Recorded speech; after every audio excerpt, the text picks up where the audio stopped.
Welcome back to my YouTube channel. This is Don't Need You.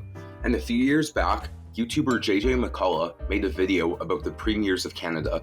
You are likely to find this video if you Google anything about Canadian premiers. But since he made that video, only 2 of the premiers that he talked about are still in office, out of all 13 across all the provinces and territories, reflecting that premiers tend to have shorter tenures than, say, a prime minister. This video will be an updated version about the premiers of Canada's 10 provinces. Let's start. In British Columbia, there's Premier David Eby of the NDP. He came to power in 2022 after John Horgan's resignation, when he was named leader. He is fairly popular, being approved of by over 45% of BC residents. He is up for re-election next year and is likely to win a very big majority government, given that the right in BC is splintering. Because the traditional opposition to the NDP, the BC Liberals, have rebranded to BC United and have lost support and 2 MLAs to the BC Conservatives, which have soared in support. There is also a Green Party in BC, with much less support though. Fun fact about David Eby, he is the tallest premier in Canada, standing at 6 feet 7 inches tall. David Eby has been a typical NDP premier, very into environmentalism and generally supportive of NDP policies. That's just going to be a running theme in this video, that our premiers are generally just archetypes of the standard politician from their party. One premier that's kind of different from that stereotype is Danielle Smith of Alberta.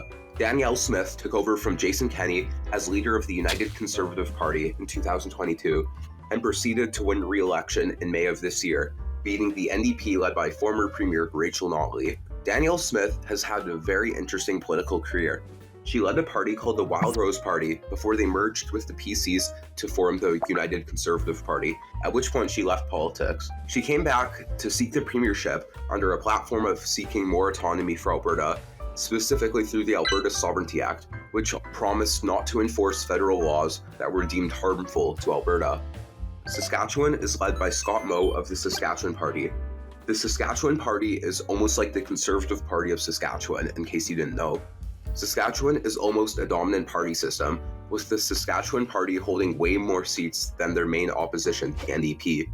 Scott Moe has been a typical right-wing politician with a focus on economic issues. He won the 2020 election and is up for re-election this year. Moe has become known for his recent social conservative turn, implementing policies on transgender issues and parental rights, which say that kids need parental consent to change their names and pronouns at school. Moe is also notable for being very anti-Trudeau, with him recently saying that Sask Energy won't collect the carbon tax on the home heating anymore. So it'll be interesting to see how that affects him in next year's election. In Manitoba, there is recently elected Premier Wab Kinew from the NDP. Wab Kinew is the first elected premier of First Nations descent. Wab Kinew hasn't done much since his very recent victory over Heather Stephenson from the PC party. To learn more about Manitoba politics, you should watch this video about Manitoba politics after this video.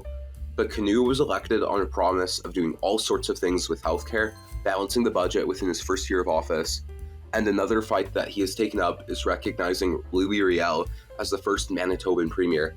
In Ontario, their premier is Doug Ford of the Conservative Party. He has been in office since 2018 and has been fairly controversial. He was most recently involved in the Greenbelt scandal, which I also made a video about. On economic issues, he has been a somewhat typical conservative, with a focus on reducing government spending. His main opposition in the last 2 elections have been the NDP and the Liberal Party. The NDP is run by Merritt Stiles, and the OLP is led by recently elected leader Bonnie Crombie. The NDP is the NDP, which is the same as every other NDP, but the Liberal Party is a big tent party, generally hovering over the center, to the right of the NDP, but to the left of the PCs. Quebec has the most complicated politics of them all. Their premier is Francois Legault, and let's just say that he has been quite polarizing, with his Quebec nationalist legislation that has made many outside of Quebec angry, especially with his secularization laws and arguably anti-English laws.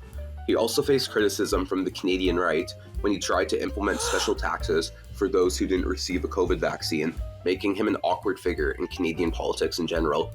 Quebec politics is very complicated, however.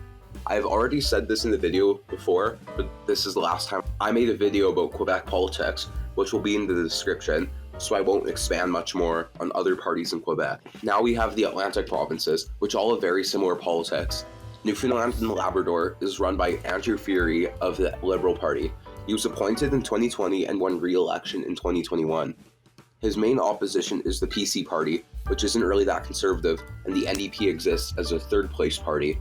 In New Brunswick, there's Blaine Higgs of the PC Party. Higgs has become a very controversial figure very quickly in Canada. He started the parental rights debate that I was talking about with Scott Moe earlier, which I'm sure you could learn about if you read more into, but I genuinely don't have the time. But basically, Higgs has become very unpopular since his landslide win in 2020, and he has had to fight to even keep his leadership in his party. He faces a tough battle for re-election next year, where he will face the Liberal Party as his main opponent and the Greens as a secondary opponent. The Premier of Nova Scotia is another progressive conservative named Tim Houston. Houston, unlike Higgs, is a fairly popular premier. He was elected in an upset win in 2021. Here, the NDP operates as a third-place party as well.